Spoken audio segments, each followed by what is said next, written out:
glorified. We just had a time of worship.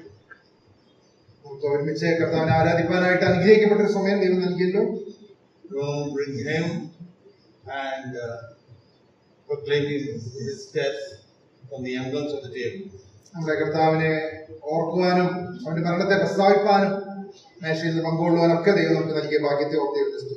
the Old Testament, worship has been mentioned in many occasions before the Ten Commandments and then afterwards.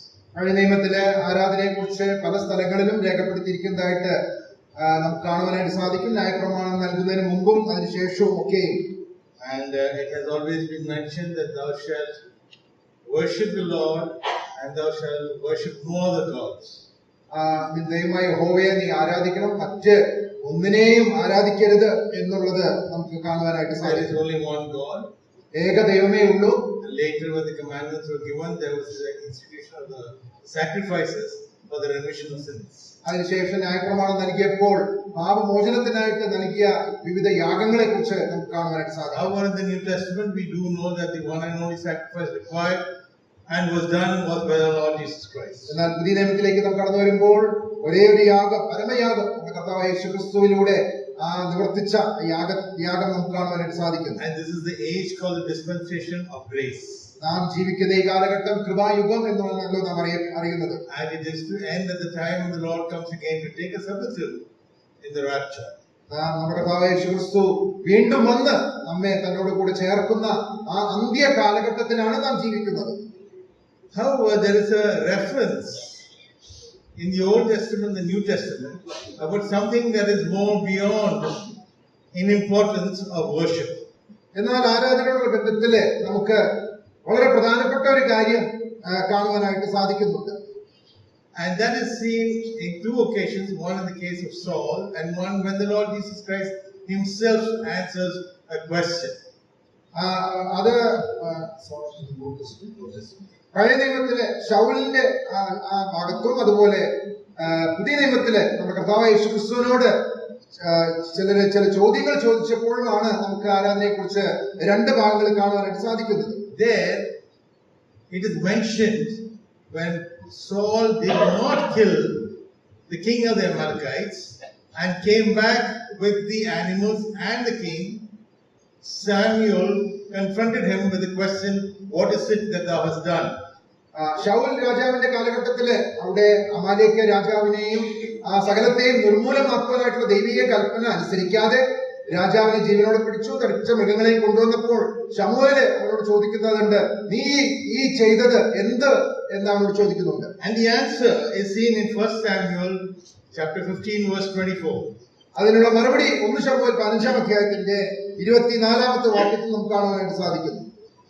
Saul ശമൂവേലിനോട്, ഞാൻ ജനത്തെ ഭയപ്പെട്ട് അവരുടെ വാക്കനുസരിച്ചതിനാൽ യഹോവയുടെ കൽപ്പനയും നിന്റെ വാക്കും ലംഘിച്ച് പാപം ചെയ്തിരിക്കുന്നു. And in the verse before that, when Samuel says in 22, he says, behold, to obey is better than sacrifice. അതിന്റെ മുകളിലുള്ള വാക്യത്തിൽ നാം ഇങ്ങനെ വായിക്കുന്നു, ഇത് അനുസരിക്കുന്നത് യാഗത്തെക്കാളും ശ്രദ്ധിക്കുന്നത് മുട്ടാടുകളുടെ മേധസ്സിനേക്കാളും നല്ലത് എന്ന് നാം വായിക്കുന്നു. We do see a mention of something that is more important than sacrifice. യാഗത്തേക്കാൾ വളരെ പ്രധാനപ്പെട്ട ഒരു കാര്യം നമുക്കിവിടെ കാണുവാനായിട്ട് സാധിക്കുന്നുണ്ട്. It does not diminish the meaning, the importance of sacrifice. യാഗത്തിന്റെ പ്രാധാന്യം അത് കുറച്ച് കാണിക്കുന്ന കാര്യമല്ല. But obedience is better than sacrifice. എന്നാൽ അനുസരിക്കുന്നത് യാഗത്തേക്കാൾ നല്ലതായിട്ടാണ് ഇവിടെ പറഞ്ഞിരിക്കുന്നത്. And the Lord Jesus Christ mentions that in Mark chapter 12. കർത്താവായ യേശുക്രിസ്തു ഇതേ കാര്യം തന്നെ പറഞ്ഞിരിക്കുന്നതായിട്ട് നമുക്ക് കാണുവാനായിട്ട് സാധിക്കുന്നു. മർക്കോസ് സുവിശേഷം 12-ാം അധ്യായം and the 33rd verse, 33-ാമത്തെ വാക്യം. അവനെ പൂർണ്ണ ഹൃദയത്തോടും പൂർണ്ണ മനസ്സോടും പൂർണ്ണ ശക്തിയോടും കൂടെ സ്നേഹിക്കുന്നതും തന്നെ പോലെ കൂട്ടുകാരനെ സ്നേഹിക്കുന്നതും സകല സർവാംഗ ഹോമങ്ങളെക്കാളും യാഗങ്ങളെക്കാളും സാരമേറിയത് തന്നെ എന്ന് പറഞ്ഞു. In the second part it says, is more than all whole burnt sacrifices, offerings and sacrifices. ആ വാക്യത്തിന്റെ ഒടുവിലത്തെ ഭാഗത്ത് ഇങ്ങനെയാണ് കാണുന്നത്, സകല സർവാംഗ ഹോമങ്ങളെക്കാളും യാഗങ്ങളെക്കാളും സാരമേറിയത് തന്നെ എന്ന് പറഞ്ഞു. So there are two words here that are used in the Old Testament. Obedience is better than sacrifice. പഴയ നിയമത്തിൽ നാം കണ്ടു അനുസരിക്കുന്നത് യാഗത്തേക്കാൾ നല്ലത് എന്ന് വായിക്കാനുണ്ടായി. And in the New Testament, love is better than sacrifice. പുതിയ നിയമത്തില് സ്നേഹിക്കുന്നത് യാഗത്തേക്കാൾ ഉത്തമമായത് എന്ന് നാം കാണുന്നു. And in the 34th verse, Jesus responds to that answer. 34ാമത്തെ വാക്യത്തിലെ കർത്താവ് അതിനോട് ചേർന്ന് പറയുന്ന കാര്യം, അവൻ ബുദ്ധിയോടെ ഉത്തരം പറഞ്ഞു എന്ന് യേശു കണ്ടിട്ട് നീ ദൈവരാജ്യത്തോട് അകന്നവനല്ല എന്ന് പറഞ്ഞു. You are not far from the kingdom of God. നീ ദൈവരാജ്യത്തോട് അകലെയല്ല എന്ന് കർത്താവ് മറുപടി പറയുകയാണ്. You see, we have a sense of the importance of worship. ആരാധനയുടെ പ്രാധാന്യം നമുക്ക് എല്ലാവർക്കും അറിയാം. Every Sunday we take part of this table and worship Him. ഓരോ കർത്തൃദിവസത്തിലും നാം ഈ മേശയിൽ നിന്ന് പങ്കുകൊണ്ടുകൊണ്ട് കർത്താവിനെ ആരാധിക്കുന്നു. But the word of God says love is more, or obedience is more than sacrifice. എന്നാൽ ദൈവവചനമായി പറയുന്നു സ്നേഹിക്കുന്നത് യാഗത്തേക്കാൾ ഉത്തമമാണ്, അനുസരിക്കുന്നത് യാഗത്തേക്കാൾ നല്ലതാണ്. Now, therefore, the word of God, the Holy Spirit is trying to tell us something very important. ദൈവത്തിന്റെ ആത്മാവ് നമ്മളോട് വളരെ പ്രധാനപ്പെട്ട ഒരു കാര്യം പറയാനായിട്ട് ആഗ്രഹിക്കുകയാണ്. What is obedience? എന്താണ് അനുസരണം എന്ന് പറയുന്നത്? Disobedience was there from day one of creation, or not day one, the early part of creation when Adam disobeyed. സൃഷ്ടിയുടെ ആരംഭം മുതൽ തന്നെയും അനുസരണക്കേട് നമുക്ക് കാണുവാനായിട്ട് സാധിക്കുന്നുണ്ട്. And all through the word of God, God has been trying to emphasize that you have to follow my commandments. തിരുവഴുത്തിലുടനീളം കാണുവാനായിട്ട് കഴിയുന്നത് ദൈവം ആവശ്യപ്പെടുന്നത് നാം ദൈവത്തിന്റെ കൽപ്പനകളെയും പ്രമാണങ്ങളെയും അനുസരിക്കണം എന്നാണ്. But man is always a disobedient people.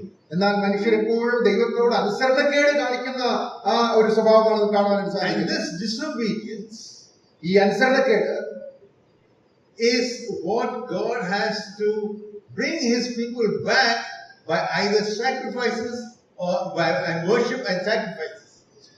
അനുസരണക്കേട് കാണിക്കുന്ന ജനത്തെ മടക്കി കൊണ്ടുവരാനായിട്ടാണ് ദൈവം യാഗങ്ങളും അങ്ങനെയുള്ള കാര്യങ്ങളൊക്കെയും അവർക്ക് നൽകുവാനായിട്ടിടയായി.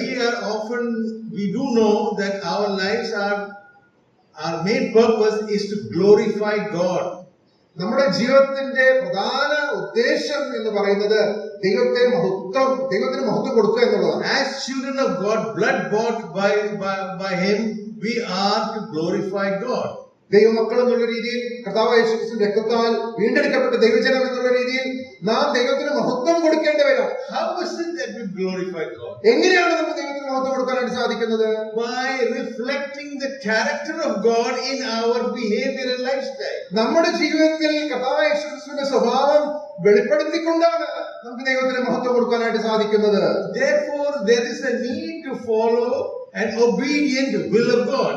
ദൈവത്തിന്റെ ഹിതം സമ്പൂർണമായിട്ട് അനുസരിച്ച് അതിനെ പിൻപറ്റുവാനായിട്ടുള്ള ഒരു കാര്യമാണ് നമ്മുടെ ജീവിതത്തിൽ നാം അനുഷ്ഠിക്കുവാനായിട്ട് ആവശ്യമുള്ളത്. So it is important to understand what is our lifestyle. എന്താണ് നമ്മുടെ ജീവിത രീതി എന്ന് നാം മനസ്സിലാക്കുക. A lifestyle that is seen by the people. മറ്റുള്ളവർ കാണുന്ന നമ്മുടെ ജീവിതം എങ്ങനെയായിരിക്കണം? A lifestyle that is seen not only in the church, not only in the schools, not only in the society, but in general. Our lifestyle has to glorify God. നാം ഇങ്ങനെ കൂടി വരുമ്പോൾ മാത്രമല്ല, നാം ആയിരിക്കുന്ന മറ്റു മേഖലകളിൽ മാത്രമല്ല, നമ്മുടെ ജീവിതത്തിന്റെ എല്ലാ മേഖലയിലും എല്ലായ്പ്പോഴും നമ്മുടെ ജീവിതം എങ്ങനെയായിരിക്കണം എന്നുള്ളത് വളരെ പ്രാധാന്യം അർഹിക്കുന്നു. And it is this character of God that we have to reflect. Is not just a duty, but it is a necessity. കർത്താവായ യേശുക്രിസ്തുവിന്റെ സ്വഭാവം അങ്ങനെ നമ്മുടെ ജീവിതത്തിന്റെ എല്ലാ മേഖലയിലും എല്ലായ്പ്പോഴും വെളിപ്പെടുത്തുക എന്നുള്ളത് അത് വളരെ ആവശ്യമായിരിക്കുന്ന ഒരു കാര്യമാണ്. It is not that just because we sing songs or preach or talk to people by just talking from the word of God are we glorifying God. We are glorifying God in our lifestyle. നാം പാട്ട് പാടുമ്പോഴോ ദൈവവചനത്തിന് എന്തെങ്കിലും പറയുമ്പോഴോ മാത്രമല്ല, നമ്മുടെ ജീവിത രീതി തന്നെ ദൈവത്തിന് മഹത്വം കൊടുക്കുന്നതായി ഇരിക്കണം. And that lifestyle has to be governed by two things. One, obedience, because you love God. ആ ജീവിതം രണ്ട് കാര്യങ്ങളെ പ്രധാനമായിട്ടും നാം മനസ്സിലാക്കാനായിട്ട് ആവശ്യമുണ്ട്. ഒന്ന്, ദൈവത്തോടുള്ള അനുസരണം. John 14 verse 15. യോഹന്നാന്റെ സുവിശേഷം 14-ാം അധ്യായത്തിന്റെ 15-ാമത്തെ വാക്യം. നിങ്ങൾ എന്നെ സ്നേഹിക്കുന്നുവെങ്കിൽ എന്റെ കൽപ്പനകളെ കാത്തുകൊള്ളും. Those who love God will keep commandments. See how love and obedience is intertwined. ആ സ്നേഹവും അനുസരണവും എങ്ങനെ പരസ്പരം ബന്ധപ്പെട്ടിരിക്കുന്നു എന്നുള്ളത് നമുക്ക് അവിടെ കാണുവാനായിട്ട് സാധിക്കുന്നു. If you love God, you will obey His commandments. നാം ദൈവത്തെ സ്നേഹിക്കുന്നുവെങ്കിൽ അവന്റെ കൽപ്പനകളെ നാം പ്രമാണിക്കുന്നു. So there is no doubt that we do love God. നാം ദൈവത്തെ സ്നേഹിക്കുന്നു എന്നുള്ള കാര്യത്തിൽ നമുക്ക് എല്ലാവർക്കും സംശയമൊന്നുമില്ല. Because He has saved us. ദൈവം നമ്മെ രക്ഷിച്ചു. And because He loved us, we have that access into the kingdom of God and unto eternity. നാം ദൈവമക്കൾ എന്ന രീതിയിൽ ദൈവത്തിന്റെ സന്നിധിയിലേക്ക് നമുക്ക് പ്രവേശനമുണ്ട്. മാത്രമല്ല നിത്യതയിലും നാം കർത്താവിനോട് കൂടി ആയിരിക്കും. But however, while we are waiting for the second coming of the Lord, we are expected to be showing forth the character of God in obedience. എന്നാൽ കർത്താവായ യേശു ക്രിസ്തുവിന്റെ മടങ്ങിവരവിനെ കാത്ത് നാം ഈ ഭൂമിയിൽ ജീവിക്കുമ്പോൾ അനുസരണത്തിലൂടെ കർത്താവിന്റെ സ്വഭാവം വെളിപ്പെടുത്തുന്നവരായി നമ്മുടെ ജീവിതം ആയിരിക്കണം. We come back to Mark chapter 12. മർക്കോസ് സുവിശേഷം 12-ാം അധ്യായത്തിലേക്ക് നാം മടങ്ങി വരുമ്പോൾ And we read 33, which was the response to what the Lord said. So let us read verse 30. 30-ാമത്തെ വാക്യം നമുക്ക് വായിക്കാം. നിന്റെ ദൈവമായ കർത്താവിനെ നീ പൂർണ്ണ ഹൃദയത്തോടും പൂർണ്ണാത്മാവോടും പൂർണ്ണ മനസ്സോടും പൂർണ്ണ ശക്തിയോടും കൂടെ സ്നേഹിക്കണമെന്നാകും. And that was then that led to the fact that the person answered him saying, this is what I have to do. Purna hridaya, purna manasa, purna atmava, purna shakti. 4 things that I want to bring forward to you. 4 കാര്യങ്ങളാണ് അവിടെ കർത്താവായ യേശു ക്രിസ്തു പറഞ്ഞ ഈ കാര്യത്തോട് പ്രതികരണമായിട്ട് ആ ശാസ്ത്രി പറഞ്ഞതായിട്ട് നമുക്ക് കാണുന്നത്. We know that we are as sort of a tri-unity in terms of spirit, soul and body. മനുഷ്യർ എന്നുള്ള രീതിയിൽ നമുക്കും 3 ഘടകങ്ങളുണ്ടല്ലോ, ആത്മാവ്, ദേഹി, ദേഹം. And the Lord God resides in the spirit. ദൈവത്തിന്റെ ആത്മാവ് നമ്മുടെ ആത്മാവിൽ വസിക്കുന്നു. And our soul is the one that decides what to do, how to do and when to do. നമ്മുടെ തീരുമാനങ്ങളെ നിയന്ത്രിക്കുന്നത് നമ്മുടെ ദേഹിയിലാണ്. എന്ത് ചെയ്യണം, എപ്പോൾ ചെയ്യണം, ഇങ്ങനെയുള്ള കാര്യങ്ങളൊക്കെയും തീരുമാനങ്ങൾ എടുക്കുന്നത് നമ്മുടെ ദേഹിയിലുമാണ്. And then our body does all the actions that has been dictated by the soul. ഈ ദേഹിയുടെ നിർദ്ദേശം അനുസരിച്ച് പ്രവർത്തനങ്ങൾ നടക്കുന്നത് നമ്മുടെ ശരീരത്തിലൂടെയാണ്. Whenever we speak or whenever we have some action, it is because we have a thought before that action. നാം എന്തെങ്കിലും പ്രവർത്തിക്കുമ്പോൾ അല്ലെങ്കിൽ എന്തെങ്കിലും പറയുമ്പോൾ അതിനു മുമ്പായിട്ട് നമ്മുടെ ഉള്ളിൽ ഒരു ചിന്ത ഉണ്ടാകുന്നുണ്ട്. ആ ചിന്തയുടെ അനന്തരഫലമായിട്ടാണ് നാം സംസാരിക്കുന്നതോ പ്രവർത്തിക്കുകയോ ചെയ്യുന്നത്. And that thought is coming from the hridayam and manasa. ആ ചിന്ത വരുന്നത് നമ്മുടെ ഹൃദയത്തിൽ നിന്നും മനസ്സിൽ നിന്നുമാണ്. So let's go back again. If we have to be doing something better than worship, which is love and obedience, we have to do the commandments of God. നാം നേരത്തെ ഓർത്തതുപോലെ യാഗത്തേക്കാൾ ഉത്തമമായ അനുസരണവും അതുപോലെ സ്നേഹിക്കുന്നതും നമുക്ക് ചെയ്യുവാനായിട്ട് സാധിക്കണമെങ്കിൽ it is necessary that we are in love with, we express our love to God firstly in our thoughts. നാം ദൈവത്തോടുള്ള സ്നേഹം നമ്മുടെ ഹൃദയത്തിൽ, നമ്മുടെ ചിന്തയിൽ നിറയുവാനായിട്ട് ആവശ്യമുണ്ട്. കൃത്യമായിട്ട് എഴുതിയിരിക്കുന്ന ഹൃദയം, മനസ്സ്, ആത്മാവ്, ശക്തി, ഈ 4 കാര്യങ്ങളും നമ്മുടെ ജീവിതത്തിൽ it has to be practically shown. നമ്മുടെ ജീവിതത്തിന്റെ ഈ 4 കാര്യത്തിലും പ്രായോഗികമായിട്ട് ഇത് നാം വെളിപ്പെടുത്തുവാനായിട്ട് ആവശ്യമുണ്ട്. And that means it is coming through our thoughts and the words we speak and the actions that we do. നമ്മുടെ ചിന്തയിലൂടെ വരുന്ന കാര്യങ്ങൾ നമ്മുടെ വാക്കിലൂടെയും പ്രവൃത്തിയിലൂടെയും അത് വെളിപ്പെടുന്നു. What is the hridayam? It's all about emotions. ഹൃദയം എന്ന് പറയുന്നത് നമ്മുടെ വികാരങ്ങളുടെ ഇരിപ്പിടമാണ്. What is the manasa? It's all about intelligence. മനസ്സ് എന്ന് പറയുന്നത് നമ്മുടെ ബുദ്ധിയുടെ ഇരിപ്പിടമാണ്. And together it makes a decision. ഇത് രണ്ടും ചേർന്നാണ് ഒരു തീരുമാനത്തിലേക്ക് നമ്മെ നയിക്കുന്നത്. And if that is controlled by the will of God, according to the will of God, according to what He wants, then you are loving the God that has saved you. നമ്മുടെ ഹൃദയവും മനസ്സും പൂർണ്ണമായിട്ട് ദൈവത്തെ അനുസരിക്കുവാനായിട്ടുള്ള ആ ഒരു തീരുമാനത്തിൽ ആയിരിക്കുമ്പോൾ നമ്മുടെ വാക്കുകളും പ്രവൃത്തികളും ദൈവത്തെ മഹത്വീകരിക്കുന്നതായി തീരുന്നു. I'll give you an illustration. These are real ones. ഒരു ഉദാഹരണം ഞാൻ പറയാനായിട്ട് ആഗ്രഹിക്കുകയാണ്. There is a Harvard professor who is teaching ethics. Harvard യൂണിവേഴ്സിറ്റിയിലെ ഒരു പ്രൊഫസർ ഉണ്ടായിരുന്നു, മൂല്യങ്ങൾ, ധാർമ്മിക മൂല്യങ്ങളെ കുറിച്ച് പഠിപ്പിക്കുന്ന ഒരു professor. And ethics is all about how we behave. നാം എങ്ങനെ മറ്റുള്ളവരോട് പെരുമാറണം എന്നുള്ള കാര്യങ്ങളാണ് ഈ ക്ലാസ്സുകളിൽ professor എടുത്തുകൊണ്ടിരുന്നത്. He was a PhD. അദ്ദേഹം ഒരു PhD ഹോൾഡറാണ്. And വിശ്വാസിയാണെന്ന് പറയപ്പെടുന്നു, ഞാൻ അങ്ങനെ പറയാൻ പറ്റുള്ളൂ. But he is teaching ethics. അദ്ദേഹം ധാർമ്മിക മൂല്യങ്ങളാണ് പഠിപ്പിച്ചുകൊണ്ടിരിക്കുന്നത്. But he does not practice it. എന്നാൽ അത് തന്റെ ജീവിതത്തിൽ പ്രവർത്തിക്കുന്നില്ല, പ്രാവർത്തികമാക്കുന്നില്ല. It is only in the classroom. He is a PhD. ആ ക്ലാസ്സിലെ വിദ്യാർത്ഥികളോട് മാത്രമാണ് ഈ മൂല്യങ്ങൾ ഉൾക്കൊള്ളുന്ന പാഠങ്ങൾ പറയുന്നത്. അപ്പോ was he serving God with understanding? മനസ്സോടാണോ ദൈവത്തെ was he following God? ഈ വ്യക്തി പൂർണ്ണ മനസ്സോടു കൂടിയാണോ ദൈവത്തെ പിൻപറ്റുന്നത് അല്ലെങ്കിൽ അനുസരിക്കുന്നത്? We also have certain value systems. നമുക്കും ചില മൂല്യങ്ങൾ നമ്മുടെ ജീവിതത്തിൽ നമുക്ക് സൂക്ഷിക്കുന്നവരാണ്. And we have those value systems based on what God wants. ദൈവം നമ്മെ കുറിച്ച് എന്ത് ആഗ്രഹിക്കുന്നു അല്ലെങ്കിൽ എന്ത് പറയുന്നു എന്നുള്ളതിന്റെ അടിസ്ഥാനത്തിലാണ് ഈ മൂല്യങ്ങൾ നമ്മിൽ ആയിരിക്കുന്നത്. Like the professor who restricted his study of ethics to the classroom, do we restrict our values according to God to this building only? ആ പ്രൊഫസർ ആ മൂല്യങ്ങള് ആ ക്ലാസ് റൂമിൽ മാത്രം പഠിപ്പിച്ച് തന്റെ ജീവിതത്തിൽ പ്രാവർത്തികമാക്കാതിരുന്നത് പോലെ നാമും നാം മനസ്സിലാക്കിയിട്ടുള്ള ഉൾക്കൊണ്ടിട്ടുള്ള ദൈവിക മൂല്യങ്ങള് ഇങ്ങനെ കൂടി വരുമ്പോൾ മാത്രമാണോ നാം അത് പ്രകടമാക്കുന്നത്? നമ്മുടെ ജീവിതത്തിന്റെ മറ്റു മേഖലകളിൽ നാം എങ്ങനെയായിരിക്കും? Or is our lifestyle able to reflect what God wants us to do? നാം നമ്മുടെ ജീവിതം ആ ദൈവം നമ്മെ കുറിച്ച് ആഗ്രഹിക്കുന്ന കാര്യങ്ങൾ വെളിപ്പെടുത്തുന്നതായി തീരുന്നുണ്ടോ? There was a teacher in school. സ്കൂളില് ഒരു അധ്യാപകൻ ഉണ്ടായിരുന്നു. Teacher lady, she is a Vishwasi. ആ വിശ്വാസിയായ വനിതയായ ഒരു അധ്യാപികയാണ്. And she retired. അവരുടെ റിട്ടയർമെന്റ് കഴിഞ്ഞപ്പോൾ And she used to teach in the Bible class.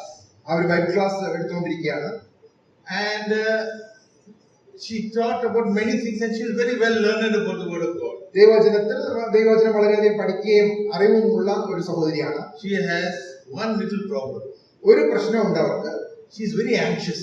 അവർക്ക് പെട്ടെന്ന് ആകുല ചിന്തകൾ ഉള്ള ഒരു സഹോദരി. Whenever a small little problem comes, she becomes anxious.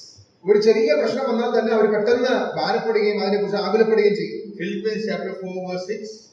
ഫിലിപ്പിയർക്ക് എഴുതിയ ലേഖനം 4-ാം അധ്യായത്തിന്റെ 6-ാം വാക്യത്തിൽ നാം ഇങ്ങനെ വായിക്കുന്നു. She has taught it very often. അത് അവരെ പലപ്പോഴും ആ ഭാഗം പഠിപ്പിച്ചിട്ടുണ്ട്. ഒന്നിനെ കുറിച്ച് വിചാരപ്പെടരുത്, എല്ലാറ്റിലും പ്രാർത്ഥനയാലും അപേക്ഷയാലും നിങ്ങളുടെ ആവശ്യങ്ങൾ സ്തോത്രത്തോടു കൂടെ ദൈവത്തോട് അറിയിക്കുക അത്രേ വേണ്ടത്. She is very much sure about the word of God and this verse also. But when the problem comes, she becomes anxious. ഈ വാക്ക് അവർക്ക് വളരെ നന്നായിട്ട് അറിയാം. അതിനാൽ അത് ആ വാക്കൊക്കെ അവർ പഠിപ്പിക്കുന്നവരുമാണ്. എന്നാൽ ഒരു പ്രശ്നം ഉപയോഗിക്കുമ്പോൾ ഈ സഹോദരി പെട്ടെന്ന് ആകുലപ്പെടുന്നു. It's not that she is deliberately becoming anxious. അവർ മനഃപൂർവ്വമായിട്ട് അങ്ങനെ ആയിത്തീരുന്നതല്ല. But what is missing? എന്താണ് അവിടെ പ്രശ്നമായിരിക്കുന്നത്? There is something called self-control or ഇന്ദ്രിയജയം എന്ന് പറയുന്ന ഒരു കാര്യമുണ്ട്. അത് നമുക്കറിയാം. Something that the word of God tells us that we need to self-control. ആ ഇന്ദ്രിയജയം നമ്മുടെ ജീവിതത്തിൽ നാം അനുസരിക്കുവാനായിട്ട് ദൈവം നമ്മോട് ആവശ്യപ്പെടുന്നു. Is her lifestyle at the time that she becomes anxious showing forth what God has explained to her or she has been explaining? ദൈവം ആഗ്രഹിക്കുന്ന രീതിയിൽ അല്ലെങ്കിൽ ദൈവവചനത്തിൽ പറഞ്ഞിരിക്കുന്ന പോലെയാണോ പ്രായോഗിക ജീവിതത്തിൽ ഈ സഹോദരിയുടെ ജീവിതങ്ങൾ എല്ലാം ഇപ്പോഴും ആയിരിക്കുന്നത്? And God said, and the Lord said, with all your soul, Atma, that is with all your soul, love me. This is where the teacher had a little difficulty because here the human factor came into play. ആ പൂർണ്ണ ആത്മാവോടും പൂർണ്ണ മനസ്സോടും കൂടെ പിന്നെ ദൈവത്തെ സ്നേഹിക്കണം എന്നുള്ളതാണ് ദൈവവചനം പറഞ്ഞിരിക്കുന്നത്. എന്നാൽ ഈ സഹോദരിക്ക് ആ കാര്യത്തിലാണ് വീഴ്ച സംഭവിച്ചിരിക്കുന്നത്. But dear brothers and sisters, very often we assign that to our physical condition. പ്രിയ സഹോദരന്മാരെ, പലപ്പോഴും ഈ കാര്യം നമ്മുടെ ശരീരത്തോട് ചേർത്താണ് നാം മനസ്സിലാക്കുന്നത്. Whereas when we are going to a home of death, എന്നാൽ ഒരു മരണ വീട്ടിലേക്ക് നാം കടന്നു പോകുമ്പോൾ and those people who are bereaved, ആ ദുഃഖത്തിലിരിക്കുന്ന പ്രിയപ്പെട്ടവരോട് കൂടെ നാം ആയിരിക്കുമ്പോൾ we are able to keep a solemn face and able to show forth of a hope We all are able to do that.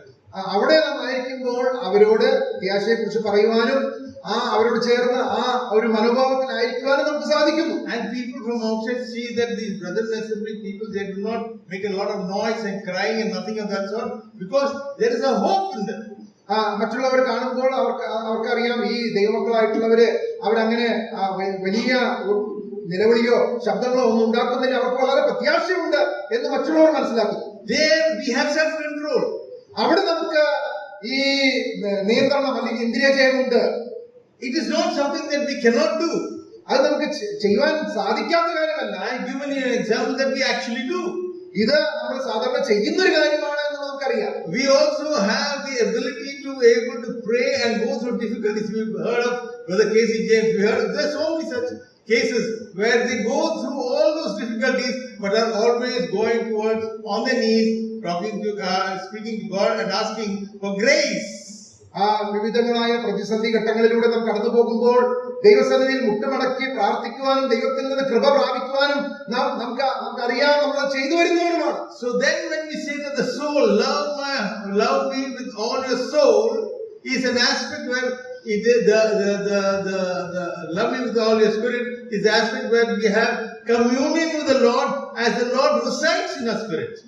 പൂർണ്ണാത്മാവോടും പൂർണ്ണ മനസ്സോടും കൂടെ ദൈവത്തെ സ്നേഹിക്കണം എന്ന് പറയുമ്പോൾ ദൈവത്തിന്റെ ആത്മാവ് നമ്മുടെ ഹൃദയത്തിലേക്ക് കടന്നു വന്ന് നാം ആ കൂട്ടായ്മ ബന്ധത്തിലായിരിക്കുന്നു എന്നുള്ളതാണ് നാം മനസ്സിലാക്കേണ്ടത്. That is what we need to show.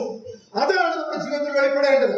Another example, മറ്റൊരു ഉദാഹരണം പറയാം. there is a daughter-in-law who has a toxic mother-in-law. ഒരു മരുമകളും അവരുടെ വളരെ വൈഷമ്യമുള്ള ഒരു അമ്മായിയമ്മയും ഉണ്ടായിരുന്നു. The mother-in-law is Hindu. അമ്മായിയമ്മ ഹിന്ദു സ്ത്രീയാണ്. But her son and the daughter-in-law are Vishwasis, are believers. മകനും മരുമകളും അവര് ദൈവമക്കളാണ്, വിശ്വാസികളാണ്. And because of this toxicity or that aggressive toxicity of this mother, the daughter-in-law always has a problem how to handle it. ഈ വൈഷമ്യമേറിയ സാഹചര്യങ്ങൾ ഈ അമ്മായിമ്മയിൽ നിന്ന് നേരിടുന്നത് എങ്ങനെ അതിൽ നിന്ന് രക്ഷപ്പെടാം എന്ന് ഇവര് എപ്പോഴും ആലോചിക്കാറുണ്ട്. She reads the word very often and tries to gain strength from it to be able to calmly address the mother-in-law. ഈ മരുമകള് ദൈവവചനം എപ്പോഴും വായിക്കുകയും എങ്ങനെ ഈ അമ്മായിയമ്മയുടെ പ്രയാസങ്ങൾ നേരിടണം എന്നുള്ളതൊക്കെ ദൈവസന്നിധിയിൽ ഇരുന്ന് പ്രാപിക്കുകയും പ്രാർത്ഥിക്കുകയൊക്കെ ചെയ്യുമായിരുന്നു. But when the moment comes, all this is gone. എന്നാൽ ആ പ്രതിസന്ധി നേരിടുമ്പോൾ ഈ വായിച്ചതും ഒക്കെ പോയി. She is not able to love God with strength, mental strength. പൂർണ്ണ ശക്തിയോടുകൂടെ ദൈവത്തെ സേവിക്കുവാൻ സ്നേഹിക്കുവാനായിട്ട് ആ മരുമകൾക്ക് സാധിക്കുന്നില്ല. I am not giving examples that are very difficult to follow. നമുക്ക് മനസ്സിലാക്കാൻ പ്രയാസമുള്ള ഉദാഹരണങ്ങളല്ല ഞാൻ പറയുന്നത്. Because unfortunately I use the example of daughter-in-law, mother-in-law. You may feel that this is not possible. മരുമകളുടെ അമ്മായിയമ്മയുടെ ഉദാഹരണം ഞാൻ പറഞ്ഞത് സാധ്യമല്ല എന്ന് ലക്ഷണം ചിന്തിച്ചേക്കാം. But there are many instances that we are convinced that the word and the God's presence with us and the word has been strengthening us to be able to confront a difficult circumstance when we have conversations with other people. നാം അഭിമുഖീകരിക്കുന്ന വിവിധമായ പ്രതിസന്ധി ഘട്ടത്തിൽ നമ്മിലുള്ള ദൈവവചനവും ദൈവിക സാന്നിധ്യവും അതിനെ അതിജീവിക്കുവാനായിട്ട് നമ്മെ സഹായിക്കുന്നു എന്നുള്ളത് നമ്മുടെ ജീവിതത്തിൽ നാം ഓരോ ദിവസവും മനസ്സിലാക്കുവാനായിട്ട് ആവശ്യമുണ്ട്. So love God with all your mind was the example of the Harvard professor. പൂർണ്ണ മനസ്സോടുകൂടെ ദൈവത്തെ സ്നേഹിക്കണം എന്നുള്ളതിന്റെ ഒരു ഉദാഹരണമാണ് ആ ഹാർവാർഡ് പ്രൊഫസറിനെ കുറിച്ച് ഞാൻ പറഞ്ഞത്. Love the Lord with all your soul was the example of that teacher. പൂർണ്ണ ഹൃദയത്തോടുകൂടെ ദൈവത്തെ സ്നേഹിക്കണം, പൂർണ്ണ ആത്മാവോടുകൂടെ ദൈവത്തെ സ്നേഹിക്കണം എന്നുള്ളതാണ് ആ അധ്യാപകയുടെ ഉദാഹരണത്തിലൂടെ ഞാൻ പറഞ്ഞത്. And with all the love of strength, love the Lord with all your strength, physical. പൂർണ്ണ ശക്തിയോടുകൂടെ ദൈവത്തെ സ്നേഹിക്കണം, അത് നമ്മുടെ അതാണ് മരുമകളുടെ ഉദാഹരണത്തിലൂടെ പറഞ്ഞത്. But then there's one left. ഇനി ഒരു ഒരെണ്ണം കൂടി ബാക്കിയുണ്ട്. With all your heart. പൂർണ്ണ ഹൃദയത്തോടുകൂടെ ദൈവത്തെ സ്നേഹിക്കണം. I am in touch with a young boy.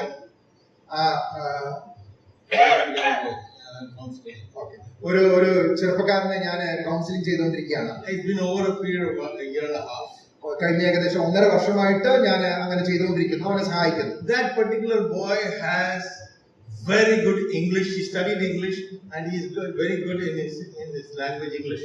ആ ചെറുപ്പക്കാരൻ ഇംഗ്ലീഷ് ഭാഷയിൽ നല്ല കഴിവുള്ള ഒരു ചെറുപ്പക്കാരനാണ്. And he talks in a good language and he is very proud of his ability to express in English.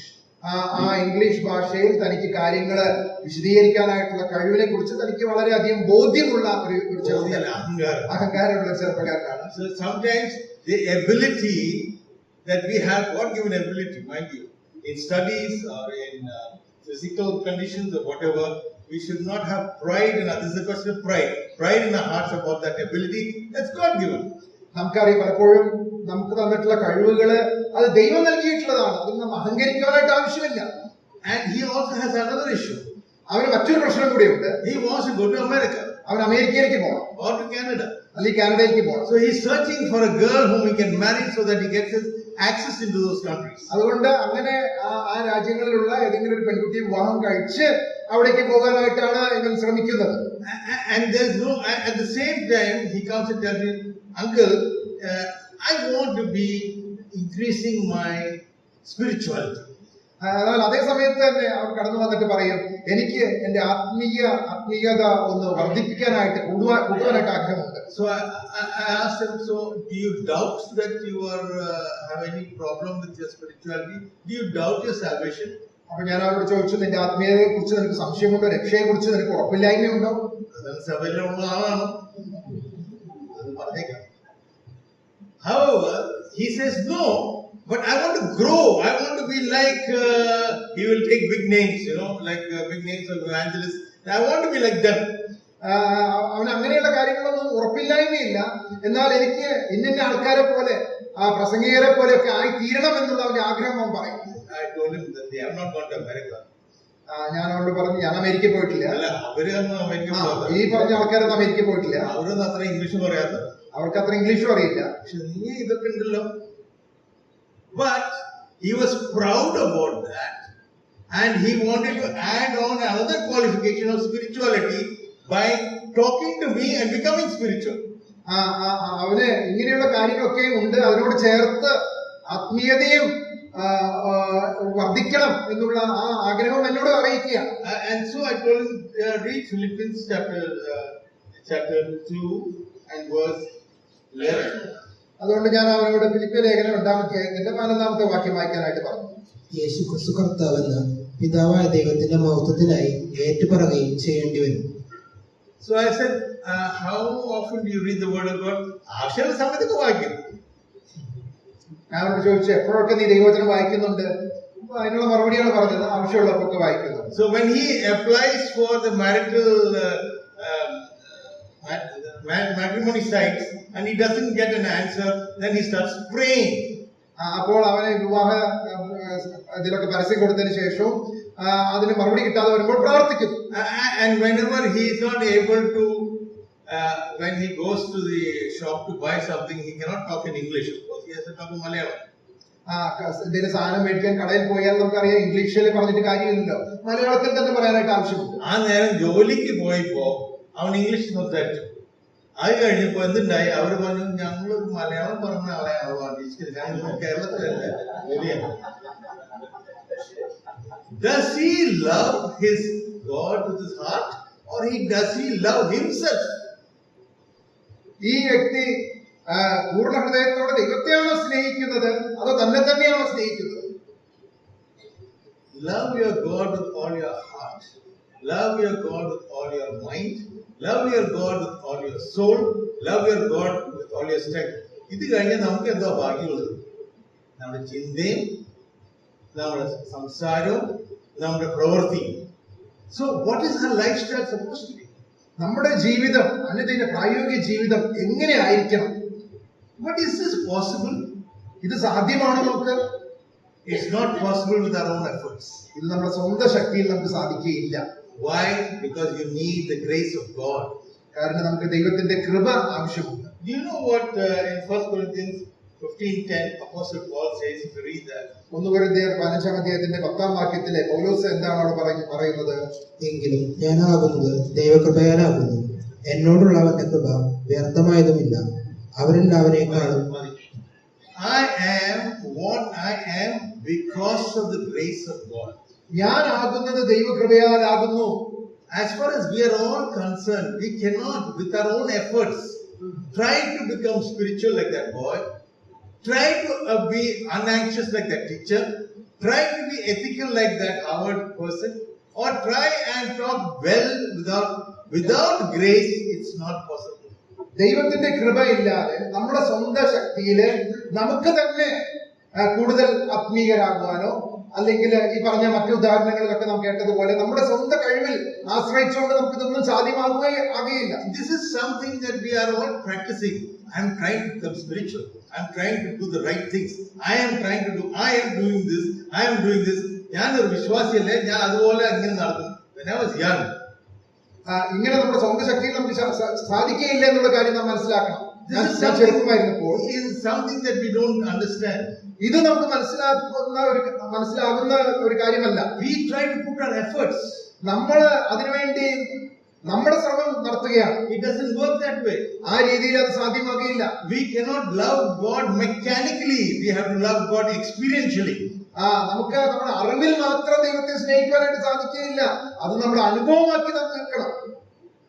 അവനോട് ഞാൻ സംസാരിക്കാൻ പറഞ്ഞു, എടാ നീ ആ സോപ്പ് എടുത്ത് മേത്ത് അഴുക്ക് കഴിയുന്ന പോലെ ആണോ നീ ദൈവത്തെ ഉപയോഗിക്കുന്നത്?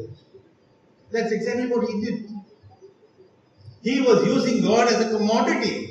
തന്റെ ആവശ്യത്തിന് വേണ്ടി മാത്രം ദൈവത്തെ ഉപയോഗിക്കുന്ന ഒരു ചെറുപ്പക്കാരനായിരുന്നു ഞാൻ ആ ഉദാഹരണത്തിൽ പറഞ്ഞ ചെറുപ്പക്കാരൻ. Can a parent love a child only at certain times, or does he love a child always? ഒരു മാതാപിതാക്കൾ തങ്ങളുടെ മക്കളെ സ്നേഹിക്കുന്നത് ചില സമയത്ത് മാത്രമാണോ അതോ എല്ലായ്പ്പോഴും അവരെ സ്നേഹിക്കുന്നുണ്ടോ? ആവശ്യമനുസരിച്ച് മകനാവില്ല. മക്കള് തന്നെയാ. അവരെ എപ്പോഴും സ്നേഹിച്ചുകൊണ്ടിരിക്കും. ഏത് ഫാദറും മദറും.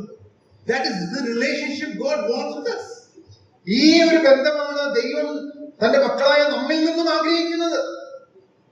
In Philippians chapter 2 verse 13, Philippi ലേഖനം 2-ാമത്തെ വാക്യം, ഇച്ഛിക്കുന്നതും പ്രവർത്തിക്കുന്നതും നിങ്ങളിൽ ദൈവമല്ലോ തിരുവുള്ളമുണ്ടായിട്ട് പ്രവർത്തിക്കുന്നത്. അതുകൊണ്ട് പ്രിയമുള്ളവരെ, നിങ്ങൾ എല്ലായ്പ്പോഴും അനുസരിച്ചതുപോലെ ഞാൻ അരികത്തിരിക്കുമ്പോൾ മാത്രമല്ല, ഇന്ന് ദൂരത്തിരിക്കുമ്പോൾ ഏറ്റവും അധികമായി ഭയത്തോടും വിറയലോടും കൂടെ നിങ്ങളുടെ രക്ഷയ്ക്കായി പ്രവർത്തിപ്പേൻ. Work out your salvation. We have been said, he says, work out your salvation. Then he says, you have to walk according to the will of God. നിങ്ങളുടെ രക്ഷയ്ക്കായി പ്രവർത്തിപ്പിൻ, ദൈവഹിതപ്രകാരം നടപ്പിൻ എന്നവിടെ നമുക്ക് കാണാനായിട്ട് സാധിക്കും. 13-ാമത്തെ വാക്യത്തില് ഇച്ഛിക്കുക എന്നതും പ്രവർത്തിക്കുക എന്നതും നിങ്ങളിൽ ദൈവമല്ലോ തിരുവുള്ളമുണ്ടായിട്ട് പ്രവർത്തിക്കുന്നത്. God is willing in you to bring the will such that you walk according to what God wants. ദൈവം നമ്മിൽ ദൈവം തിരുവുള്ളമുണ്ടായിട്ട് പ്രവർത്തിക്കുകയാണ്. And if you read First John chapter 2 verse 6, 1 യോഹന്നാൻ 2-ാമത്തെ വാക്യം നാം വായിച്ചാൽ, അവനിൽ വസിക്കുന്നെന്ന് പറയുന്നവൻ അവൻ നടന്നതുപോലെ നടക്കേണ്ടതാകുന്നു. We have to walk the way he walked. കർത്താവായ യേശുക്രിസ്തു നടന്നതുപോലെ നാം നടക്കാനായിട്ട് ആവശ്യമുണ്ട്. He lived for 33.5 years. Don't forget the 30 years he lived until the time that he was under the guardianship of his parents. കർത്താവായ യേശുക്രിസ്തുവിന്റെ ജീവിതത്തിലെ ആദ്യത്തെ 30 വർഷം തന്റെ മാതാപിതാക്കൾക്ക് കീഴടങ്ങി ഒരു നല്ല മകനായിട്ട് കർത്താവ് ജീവിച്ചു. And the 3.5 years as directed by his father in the ministry. തുടർന്നുള്ള തന്റെ പരശുശ്രൂഷ കാലഘട്ടത്തില് പിതാവിൽ നിന്ന് ആജ്ഞ അനുസരിച്ച് താൻ ഓരോ ദിവസം ജീവിക്കാനായിട്ട് we have to have that same walk that he showed us. That is why he came and walked here. He could have come directly to the cross. He did not. He showed what a life of a perfect man should be. ഈ രീതിയിൽ നമ്മെ ജീവിച്ച് കാണിക്കുവാനായിട്ടാണ് കർത്താവായ യേശുക്രിസ്തു ഈ ഭൂമിയിലേക്ക് കടന്നു വന്നത്. Apostle Paul is very clear. I am what I am, which means my lifestyle is the way it is because of the grace of God. പൗലോസ് ഈ കാര്യം വളരെ വ്യക്തമായിട്ട് പറയുകയാണ്, ഞാൻ ആയിരിക്കുന്നത് ദൈവത്തിന്റെ കൃപയാൽ മാത്രമാണ് എന്ന്. Intertwining of grace and human effort is required. ദൈവകൃപയും നമ്മുടെ പരിശ്രമവും ഒരുമിച്ച് ചേർന്ന് മുന്നോട്ട് പോകാനായിട്ട് ആവശ്യമുണ്ട്. You cannot just say God knows everything he should do. This is what one person told me. God knows that I haven't got a job. I have been waiting so long. Why doesn't he get me a job? It's been 3 years. ഒരു വ്യക്തി ഇങ്ങനെ പറയുന്നുണ്ട്, ഞാൻ കഴിഞ്ഞ 3 വർഷമായിട്ട് ജോലി ഇല്ലാതെ ഇരിക്കുകയാണ്, ദൈവത്തിന് അറിയില്ലയോ എനിക്ക് ജോലി ഇല്ല എന്നുള്ളത്? Have you been going and applying, going to door to door asking for a job? നമ്മൾ ഓരോ വാതിലുകളും മുട്ടിക്കൊണ്ട് ജോലിക്ക് വേണ്ടി അന്വേഷിച്ചുകൊണ്ടിരിക്കുകയാണോ? No, I have been applying online and sitting nicely for 3 years and hoping somebody will give a job because God is supposed to give me a job. ഞാൻ അങ്ങനെയൊന്നും ചെയ്തിട്ടില്ല. പിന്നെ ഞാൻ ഓൺലൈനിലൂടെ അപ്ലൈ ചെയ്തു. ദൈവം പ്രവർത്തിക്കണം, ദൈവം ചെയ്യാൻ വേണ്ടി ഞാൻ കാത്തിരിക്കുകയാണ്. That is not how it works. അങ്ങനെയല്ല അത് സാധ്യമാക്കുന്നത്. Grace of God and human effort have to work together. ദൈവത്തിന്റെ കൃപയും നമ്മുടെ പരിശ്രമവും ഒരുമിച്ച് ചേർന്ന് പ്രവർത്തിക്കാനായിട്ട് ആവശ്യമുണ്ട്. So it is to be understood that worship is important, but more important to that is your obedience. ആരാധന തീർച്ചയായും അത് പ്രധാനപ്പെട്ടതാണ്. എന്നാൽ അതിനേക്കാൾ പ്രാധാന്യമുള്ളതാണ് അനുസരിക്കുക എന്നുള്ളത്. Because when you go out the 7 days, ആഴ്ചയുടെ മറ്റു ദിവസങ്ങളിൽ നാം പുറത്തായിരിക്കുമ്പോൾ your lifestyle should reflect God's character. നമ്മുടെ ജീവിതം കർത്താവായ യേശുക്രിസ്തുവിന്റെ സ്വഭാവം വെളിപ്പെടുത്തുന്നതായി ഇരിക്കണം. And then we come to worship God together in a corporate worship here. അതിനുശേഷം സഭയായി ഒരുമിച്ച് ചേർന്ന് നാം കർത്താവിനെ ആരാധിക്കാനായിട്ട് ഇവിടെ കൂടി വരുമ്പോൾ we do thank Him and we remember His death. നാം കർത്താവിന് നന്ദി പറയുന്നു, കർത്താവിന്റെ മരണത്തെ നാം ഓർക്കുന്നു. But at the same time, we good ambassadors for Him. എന്നാൽ അതേ സമയം തന്നെ നാം കർത്താവിന്റെ സാക്ഷികളായി, അവന്റെ സ്ഥാനാപതികളായി നാം ഇരിക്കണം. To be able to do that, we have to be obedient, and to be able to be obedient, we need to be loving God. അതിനുവേണ്ടി നാം ദൈവത്തെ അനുസരിക്കുന്നവരായിരിക്കണം, ദൈവത്തെ സ്നേഹിക്കുന്നവരുമായിരിക്കണം. And this love is to be with your heart, with your mind, with your soul, with your strength. And all of them has got one word for it: with all your strength, with all your heart, with all your mind, with all your soul.